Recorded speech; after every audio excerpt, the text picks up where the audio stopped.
नमस्कार शेतकरी मित्रांनो, स्वागत आहे तुमचे आपली सरकारी योजना या मराठी चॅनलमध्ये. तर तर आजचा आपला विषय आहे प्रधानमंत्री श्रम योगी मानधन योजना. प्रति महिना 3,000 पेन्शन मिळणार. प्रधानमंत्री श्रम योगी मानधन योजना अंतर्गत कामगारांना 3,000 रुपये प्रति महिना इतकी पेन्शन देण्यात येणार आहे. या योजनेचा लाभ हा संघटित कामगारांना मिळणार आहे. या योजनेचा लाभ घेण्यासाठी कोणते लाभार्थी पात्र आहे आणि या योजनेचा लाभ कसा घ्यायचा ही संपूर्ण माहिती या व्हिडिओमध्ये दिलेली आहे. त्यामुळे व्हिडिओ शेवटपर्यंत नक्की पहा, जेणेकरून तुम्हीसुद्धा एक असंघटित कामगार असाल तर तुम्हीसुद्धा या योजनेचा लाभ घेऊ शकता. कामगारांच्या पुढच्या उज्ज्वल भविष्यासाठी राबविली जाणारी ही एक योजना आहे. या योजनेअंतर्गत पात्र लाभार्थ्यांना जशी ती या योजनेसाठी पात्र ठरेल तसे त्यांना 3,000 रुपये प्रति महिना इतकी पेन्शन सुरू करण्यात येणार आहे. प्रधानमंत्री श्रमयोगी मानधन योजना ही एक सरकारी योजना आहे. ही योजना राबविणे मागचा उद्देश म्हणजेच समाजाचे कल्याण व सुरक्षा करणे आहे. प्रधानमंत्री श्रमयोगी मानधन योजना लाभ घेण्यासाठी कोण पात्र आहे? जर तुम्हाला या योजनेचा लाभ घ्यायचा असेल तर यासाठी काही अटी आहे आणि पात्रतासुद्धा या ठिकाणी ठरवून दिलेली आहे. या योजनेचा लाभ घेण्यासाठी असंघटित कामगार हे पात्र ठरणार आहे, असे की वीट कामगार, मोची, रस्त्यावरील विक्रेते, घरातील कामगार, भोजन कामगार, धोबी, शेती कामगार, बांधकाम कामगार, हेड लोडर, चामडे कामगार, रिक्षाचालक, भूमिहीन मजूर, दृक्श्राव्य कामगार यासारख्या कोट्यावधी 42 कोटी कामगारांना या योजनेचा लाभ देण्यात येणार आहे.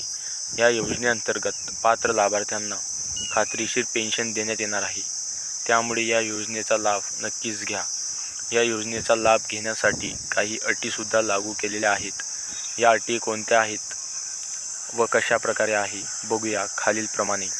या योजनेचा लाभ घेण्यासाठी लाभार्थी हा 18 वर्षापासून 40 वर्ष वयोगटापर्यंत असायला हवा. या वयोगटातील लाभार्थी या योजनेसाठी अर्ज करू शकतो. या योजनेमध्ये तुम्हाला लाभसुद्धा मिळणार आहे, म्हणजेच तुमच्या जोडीदाराला सुद्धा या योजनेमध्ये लाभ मिळणार आहे. काय कारणास्तव लाभार्थ्याचा जर मृत्यू झाला तर लाभार्थ्याचा 50% लाभ हा त्या जोडीदाराला मिळणार आहे. एकदा जर लाभार्थी या योजनेसाठी पात्र झाला तर दरमहा लाभार्थ्याला 3,000 रुपये इतकी पेन्शन देण्यात येणार आहे. असंघटित कामगारांना त्यांच्या आर्थिक गरजा व योजनेअंतर्गत चांगल्या पद्धतीने पूर्ण करता येणार आहेत. ज्या लाभार्थ्याचे वय 18 वर्षापासून 40 वर्षाच्या दरम्यान आहे त्या लाभार्थ्याला ₹55 पासून ते 200 इतके रुपये तुम्हाला या योजनेसाठी द्यावे लागणार आहे, म्हणजेच जमा करावे लागणार आहे.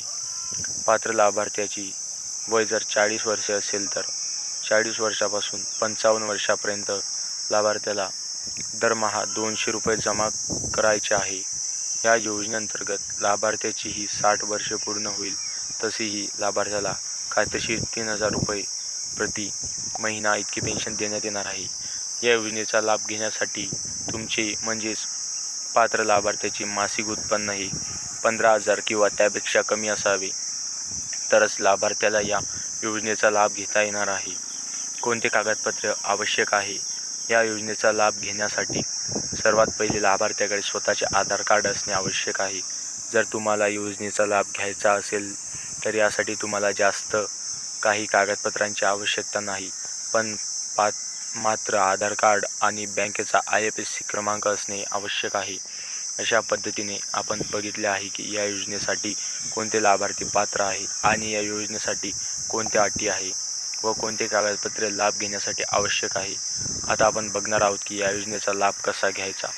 जर तुम्हाला या योजनेचा लाभ घ्यायचा असेल तर तुम्ही ज्याही बँकमध्ये खाते उघडले आहे त्या बँकमध्ये जाऊन तुम्हाला श्रमयोगी मानधन योजनाबद्दल माहिती घ्यायची आहे किंवा श्रमयोगी मानधन योजनाची नवीन खाते तुम्हाला तुमच्या बँकमध्ये उघडायचे आहे. ज्या बँकेकडे IFSC क्रमांक उपलब्ध असतो त्याच बँकेमध्ये तुम्हाला खाते उघडायचे आहे. असंघटित कामगारांच्या उज्ज्वल भविष्यासाठी ही एक अतिशय चांगल्या प्रकारची योजना आहे. कामगारांचे वय 60 वर्ष पूर्ण झाल्यास त्यांनाही 3,000 रुपये पेन्शन प्रति महिना देण्यात येणार आहे. असेच नवनवीन व्हिडिओ व माहिती बघण्यासाठी आजच आपल्या चॅनलला सबस्क्राईब करा.